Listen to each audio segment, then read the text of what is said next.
వచ్చినటువంటి 4 లేబర్ కోడ్లను భారత రాష్ట్ర ట్రేడ్ యూనియన్గా వ్యతిరేకిస్తున్నాం. ఏదైతే మేము సంక్షేమం కోసమే తీసుకొచ్చినామని నరేంద్ర మోడీ గారు ఇలా చాలా ఉత్సాహంగా పేపర్ స్టేట్మెంట్లు రావడం జరిగింది. కానీ ఒక ప్రభుత్వం కొత్త పాలసీ తీసుకొచ్చిందంటే కోట్లాది మంది కార్మికులకు సంక్షేమం అంది వాళ్ళు ఆర్థికంగా బలపడేటట్టు ఉండాలి. కానీ వాళ్ళు తీసుకొచ్చినటువంటి కొత్త సవరణ పెట్టుబడిదారులకు ఉపయోగపడేటట్టు, అందులో విదేశీ పెట్టుబడిదారులకు ఇక్కడ సులభంగా పర్మిషన్ దొరికేటట్టుగా మేము సవరణ చేసినాం.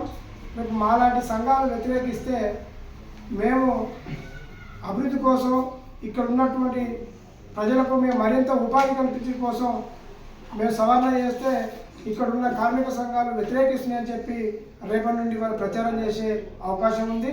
కాబట్టి మేము కార్మిక సంఘాలుగా సంఘ నాయకులుగా మేము ఏం చెప్తున్నామంటే పెట్టుబడిదారులను తీసుకురావడానికి చట్టాలు సులభం చేసావు, కానీ ఈ స్వదేశీ కార్మికులకు నీ దేశ ప్రజల కోసం వీళ్ళకు కావాల్సినటువంటి మౌలిక వసతులు, వాళ్ళకు జీతభత్యాలు, అనేక ఈఎస్ఐ పిఎఫ్ఐ సౌకర్యాల కోసం ఏ చట్ట సవరణ చేసి వీళ్ళకి మరింత మేలు జరిగినట్టు చూపించదలుచుకున్నామో అది మీడియా ద్వారా చెప్పాలని చెప్పి నరేంద్ర మోడీని డిమాండ్ చేస్తున్నాం.